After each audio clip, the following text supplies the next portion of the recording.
Hello, I'm Natasha Hussain, and this is Newsfeed, your dose of what people are talking about online.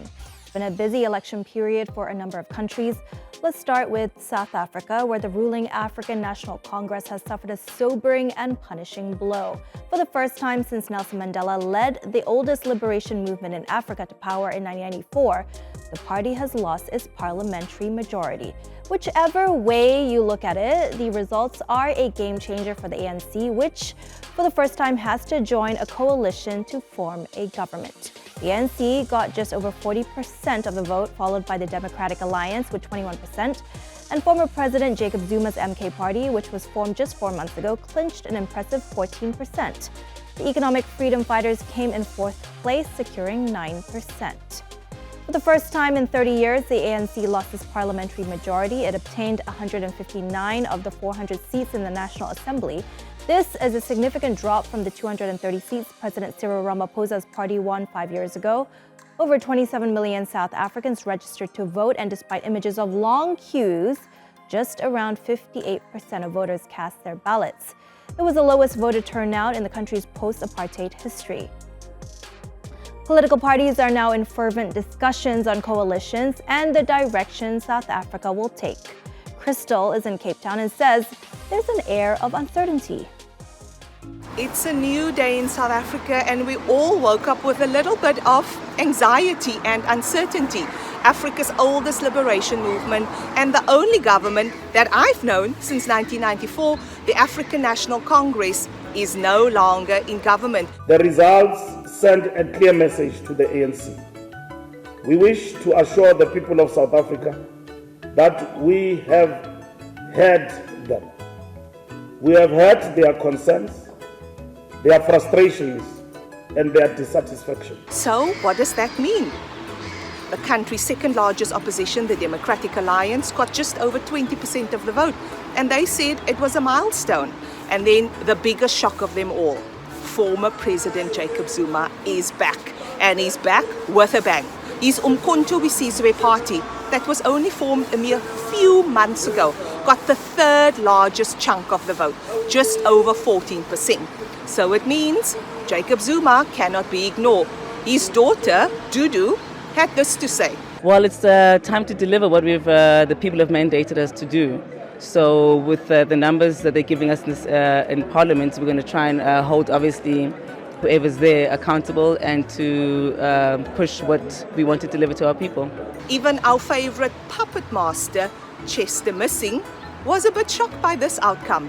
Piles, and I mean piles of evidence that Jacob Zuma allowed his son and partners in crime to undermine SARS, Eskom and Transnet with help from Western businesses like McKinsey and KPMG. Do you understand what that means? He collaborated with Western colonizers to steal from impoverished black people. This guy's to stabbing black people in the back what black coffee is to dance music, and if you can't see that, you are a freaking idiot. The party with the fourth largest amount of votes was the Economic Freedom Fighters. We have achieved our mission in our lifetime, and that mission was to bring the ANC below 50%. That's what we have always told you, that this animal is going to be eaten piece by piece. But there is some uncertainty ahead. Who will the ANC be in power with? Will they be in power with the Democratic Alliance, which will be the easy choice, or will they choose the Economic Freedom Fighters and the MK party?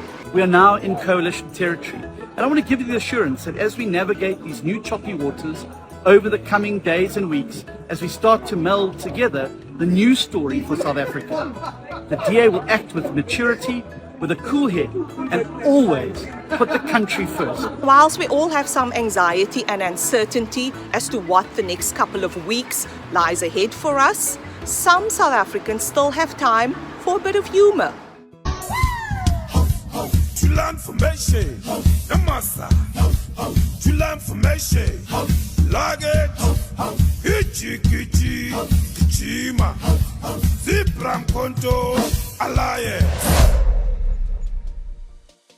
To Mexico, which has made history by electing its first woman president. Former Mexico City Mayor Claudia Sheinbaum has clinched the 6-year term and succeeds her mentor Andres Manuel Lopez Obrador. It was a presidential battle fiercely fought by two women, Sheinbaum and her closest rival Xochitl Gálvez.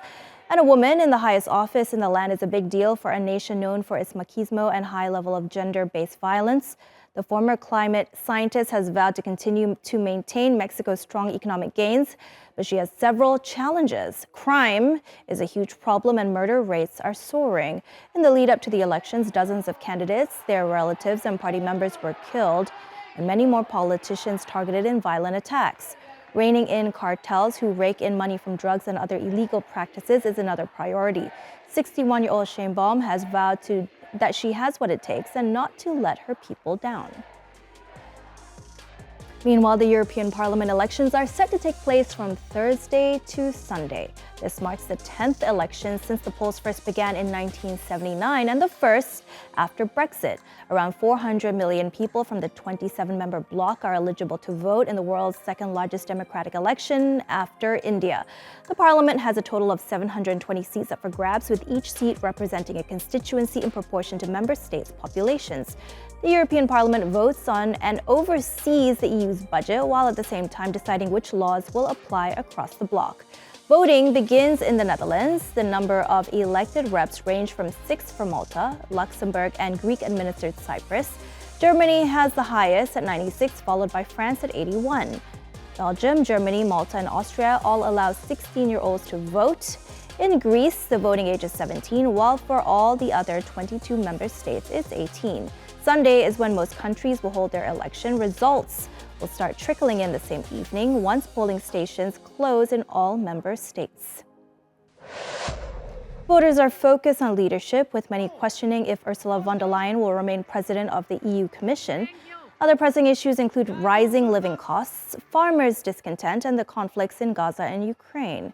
The rise of the far right is also a significant concern for minorities due to an increase in Islamophobia, racism, and xenophobia. Yusuf has more from Paris. One of the major issues on the minds of many voters is migration. It's a polarizing issue that has divided the EU along political fault lines. And this is reflecting in opinion polls as far-right parties across the continent are projected to increase their presence in Parliament. Now, as Election Day approaches across the 27-member bloc, many journalists and political experts have been vocal on social media about their concerns with the likely political shift towards the far right. Voter surveys show that nationalist and far-right parties in Hungary, Austria, Italy, the Netherlands, and Poland are predicted to come in first. In Germany, the AfD has surged in the polls as well. But one of the biggest election night stories may be written here in France, as Marine Le Pen's National Rally Party may also take the top spot in the EU's second most populated country.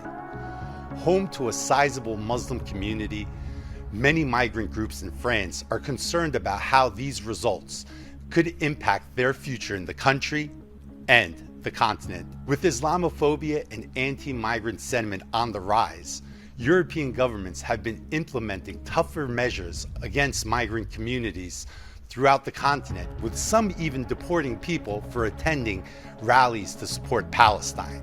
While voter turnout at these elections are expected to be low, its impact on migrants and minority groups could be big if far-right parties across Europe are triumphant.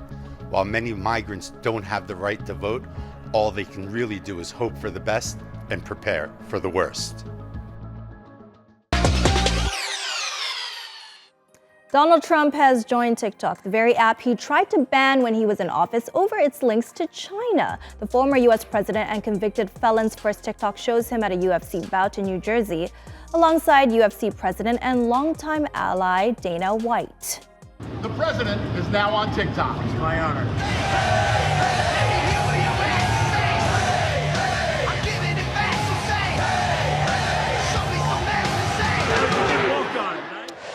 Wow, that was pretty intense. Well, that TikTok has been viewed more than 59 million times. Trump now has more than 3.4 million followers on the platform. His change of heart over TikTok is clearly an effort to woo more voters, especially younger ones, ahead of November's presidential election. Trump and Biden are both on the app, which has more than 170 million users in the US alone. Ironic considering both have pushed to ban the platform over national security concerns. In April, Biden signed a law to ban TikTok in the US within a year unless its Chinese parent company sells it. Now to two countries still technically at war that have had a particularly trashy week. North Korea says it'll stop sending rubbish-filled balloons to South Korea, but will resume the practice if activists continue to send anti-Pyongyang leaflets across the border. In the past week, the North claims to have dumped 15 tons of trash on its southern neighbor. It also carried out nuclear strike simulations and jammed GPS signals in the south. Seoul says Pyongyang's actions aim to wreak chaos and threaten to blast K-pop in retaliation.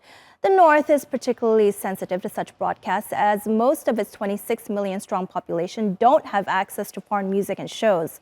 For years, the rivals have used balloons as psychological warfare, sending propaganda leaflets and other items. But until recently, Pyongyang had never sent trash before. In total, it sent about 1,000 bags filled with rubbish to the south. Germany's football coach Julian Nagelsmann has condemned a recent racist survey carried out by the public broadcaster ARD. The poll asked 1,304 participants if they wanted to see more white players on the national team. Nagelsmann says it's madness for a public broadcaster to ask such a question. 21% of respondents said they felt there should be more white players on the squad.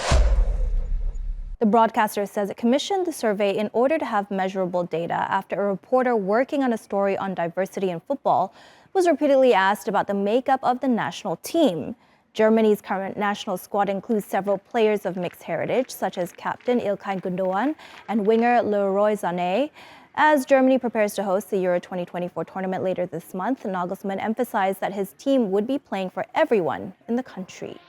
If you were in Istanbul on Sunday, the atmosphere here was electric. Trust me, it was a special one. Former Real Madrid boss Jose Mourinho has signed on as the new coach of Turkish football club Fenerbahce. I am Jose Mourinho. This is my universe, and let's start our journey together. Thousands of supporters gathered at Fenerbahce Stadium cheering and singing the Portuguese coach's name during the signing ceremony. The 61-year-old replaces Turkish boss İsmail Kartal, who was let go on Friday after the club's failure to win the league title. Normally, a coach is loved after victories. In this case, I feel that I am loved before victories. And that for me is a big responsibility. Is a big responsibility that I feel, and I promise you that from this moment I belong to your family. This shirt is my skin.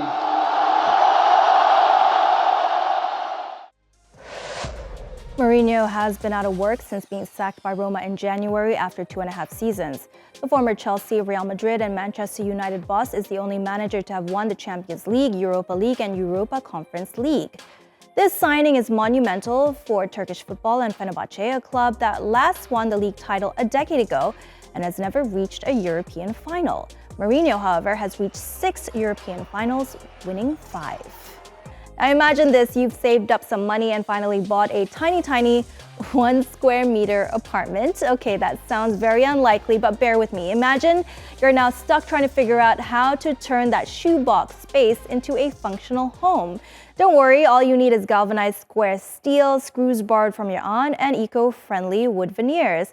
If this sounds like nonsense to you, well, that's because it's the internet's latest parody meme, complete with bizarre DIY instructions that are impossible to follow. John moved to New York to advance his career. Little John worked hard for 10 years and finally saved $500,000 to buy a house for his family of 3. Little John helped his grandpa hide their treasure and immediately got a house from him. Excited, he opened the door but found the house was only 0.1 square meters. Firstly, he created a frame by welding galvanized square steels to extend outside, then borrowed screws from his aunt to firmly fix it to the wall. Firstly, build 2 bed frames along the wall using galvanized square steel. Borrow expansion screws from his aunt to securely attach them to the bed. Cover with eco-friendly wood veneers, and then construct a frame using galvanized square steel. Borrow some screws from his aunt to secure the frame firmly to the wall. Cover this framework with eco-friendly wood veneers. It all started when a TikTok user named HomeDesign369 began posting videos of bizarre home design memes. The videos follow little John, who buys a tiny apartment and struggles with living there with his wife and kids. John then decides to remodel or expand the small rooms using, yup, you guessed it, galvanized square steel, screws borrowed from his aunt, and eco-friendly wood veneers. I don't even know what those are. The videos quickly went viral and turned into a running gag among social media users who began sharing their additions to the meme. Absolutely ridiculous. And that's our show. Find our latest stuff on YouTube and do subscribe to our channel. See you soon.